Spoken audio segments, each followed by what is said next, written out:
When they are excited for victory of a worthy cause they have invested in, many people will like to join them in their celebration.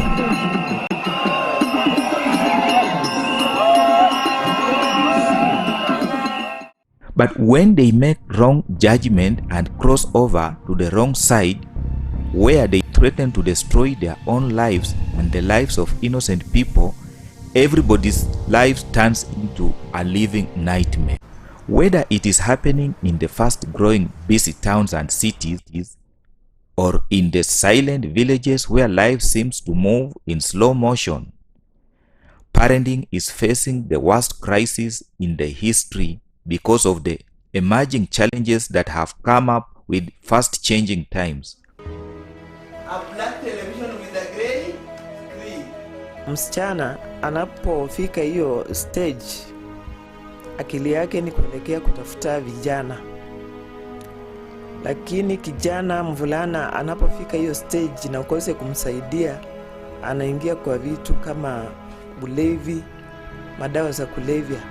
The way things are happening is not the way we used to see them.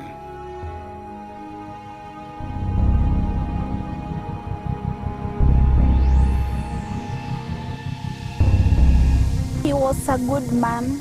I met him on internet and we had good times with him. Na kuambia vijana, hasa wasichana wangu, kwa mitandao wako busy sana na masimu. Mtoto anatoka anaingia na simu ya 8,000. Ukimuuliza ametoa wapi simu, anasema mama usiniulize. Kila sana kwa mtandao tu. Kila sana. Sasa unashindwa, ukimnyang'anya hiyo simu tena atanunuliwa ingine. Na hiyo inamaanisha kwamba ako na boyfriends nje wanamnunulia, wanaleta kwa nyumba. Utafanyaje? Because uko peke yako, unashindwa vile utamadvise. Times have changed.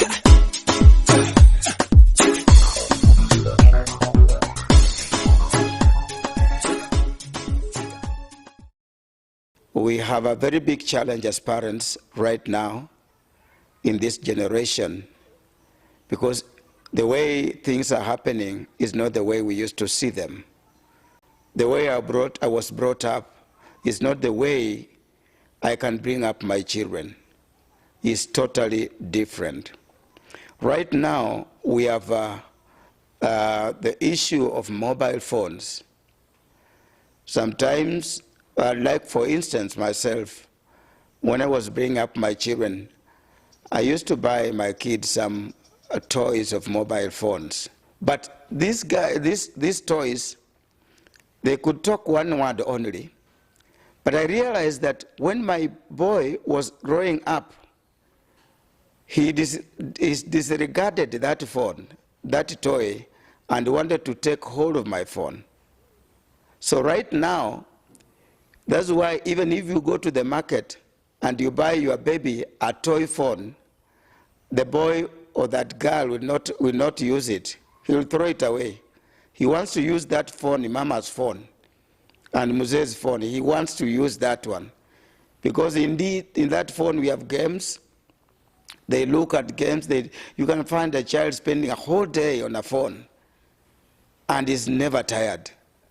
So you see, this is a challenge right now, because the technology that is right now in the present world is far off than what we used to do or what we used to undergo. Like when I was a young boy, at the age of 17, 18, I used to walk all the way from home, 7 kilometers from home to Luanda town, to go and queue for a call. We want just to call somebody in Nairobi. And you'll find there are so many people queuing. And you'll drop a shilling as you talk. And you'll find that somebody has so many coins dropping. And at the end of the day, you'll find that maybe if that box is full of shillings, you may not make a call until when the post management will have to come and withdraw all the shillings. But right now, we have a mobile phone with you. At your fingertip, you can just call somebody right now in America, in Asia, in Japan, and you talk. And right now, we have Skyping. You talk as you see somebody. These things is a technology that actually is beyond our understanding. And now, you see, my child knows my phone better than I know it. And this boy has not gone beyond my level of education. But when you look at his level of technology, he's far better than myself. So these things are made with the brain of the present child. That's why we cannot do without this technology.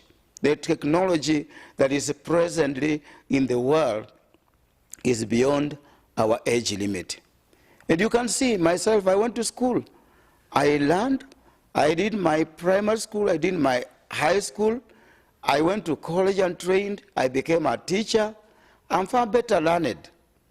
But in my village, you have people who are not as learned as myself. How would you think they understand this technology?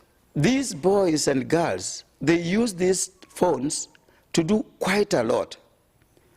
With the phone they have in their hand, right in that phone we have got what we call apps. Apps are applications, various applications. We have pony apps, we have Facebook, we have Instagram, we have Twitter, we have several of them. So when this guy gets a phone and holds it in his hand, you may find that you have gone to sleep. When you come back, maybe you want to go for a short call at midnight, you find your boy is still holding a phone and is still seated in the sitting room. The whole night, you may not know what he's doing. So they use this phone to reach various areas, which may be actually some areas are quite destructive, and they destroy them. Like, for example, those who really get now associated with the pornography, it destroys most of them, because now when you get addicted with it, it will destroy your mind, it will destroy your focus. You will always, every time you hold a phone, you think of reaching that app. That is where you'll find that our kids are getting lost. But you see, I'm saying, I went to school. I managed, my daddy managed to give me some basic education. But we have some parents who never went to school, who have never learned, and they don't know anything. How do you think they will have to control their boys and girls in the use of this modern technology? If you are a parent in this modern generation and you happen to be illiterate, you don't know how to operate a mobile phone, you don't know how to approach various areas in the mobile phone, you are on the risk, you are on the wrong side.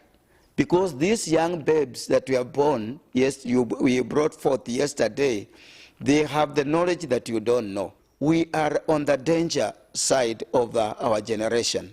We have to think twice. Na kuambia vijana, hasa wasichana wangu, kwa mitandao wako busy sana na masimu. Mtoto anatoka anaingia na simu ya 8,000. Ukimuuliza ametoa wapi simu, anasema mama usiniulize. Kila sana kwa mtandao tu. Kila sana. Sasa unashindwa, ukimnyang'anya simu tena atanunuliwa ingine. Na hiyo inamaanisha kwamba ako na boyfriends nje wanamnunulia, wanaleta kwa nyumba. Utafanyaje? Because uko peke yako, unashindwa vile utamadvise. Ndio kwa maana nakimbilia kwa mapastors ili wajaribu kumwambia, lakini simu hawawachi. Wanapotoka shule, kitu ya kwanza ni kwenda kwa simu. Wanashinda na simu, wanalala na simu, wakiamka ni kutembea tu na simu. Ni muziki tu, internet, Instagram, kila kitu ya simu. Unaona watoto wanachokora. Hiyo inawaffect mpaka hata kwa mtihani. Hawafanyi vizuri kwa maana wamepotelea kwa simu. Ukijaribu kumnyang'anya, kesho yake tena utamuona na simu nyingine nzuri kushinda yenye alikuwa nayo. Hizo ndio changamoto sana napitia hiyo ya simu. Kama mzazi, kuna mambo magumu ambayo nilipitia na kuna mengine mazuri. Na haswa sana, mimi ni Mkristo, niliolea watoto wangu katika wokovu. Na pia nililea watoto wangu sana sana kama single mother. Kwa hivyo nilikuwa na wakati mgumu Wakati mwingine nilikuwa nahisi kwamba mtoto ananikosea heshima, labda angeheshimu baba yake zaidi. Maana ungekuta kwamba mwelekeo ambao nampa kama mama, unakuta kama kwamba anaenda kando, anatenda mambo ambayo hayanipendezi. Kwa hivyo nilikuwa na huo uzito sana kama single mother.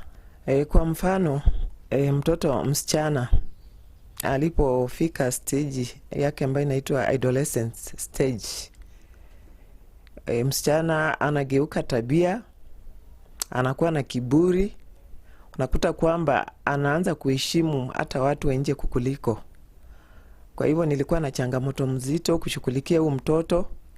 Hata wakati mwingine akaanza kukataa shule, anataka kwenda kuishi kwa wenyewe. Kwa sababu kwanza zaidi ya yote, vile nisema, as a single mother, sikuwa na mapato mazuri. Kwa hivyo alikuwa anaona kwamba simtoshelezi. Kwa hivyo anaona heri ajishughulikie bila anaweza pata hayo mapato.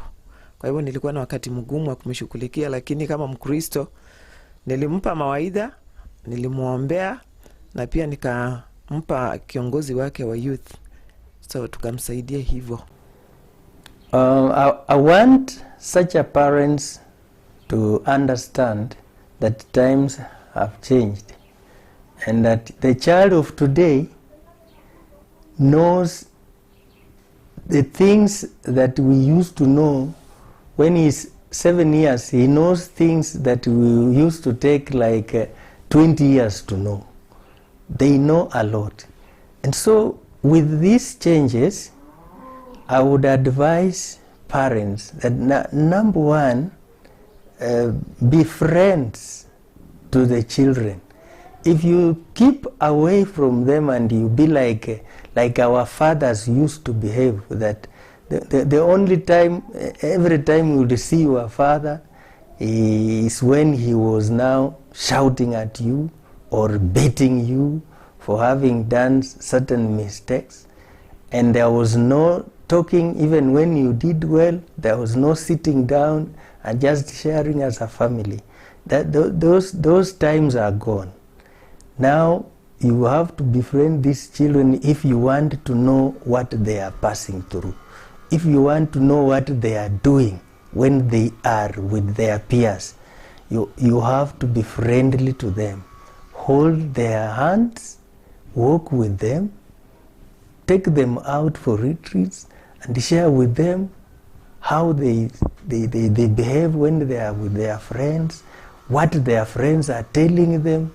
And you will get to know if they have friends who are misleading them, they are leading them into bad things, then you can help them to move away from such a friendships.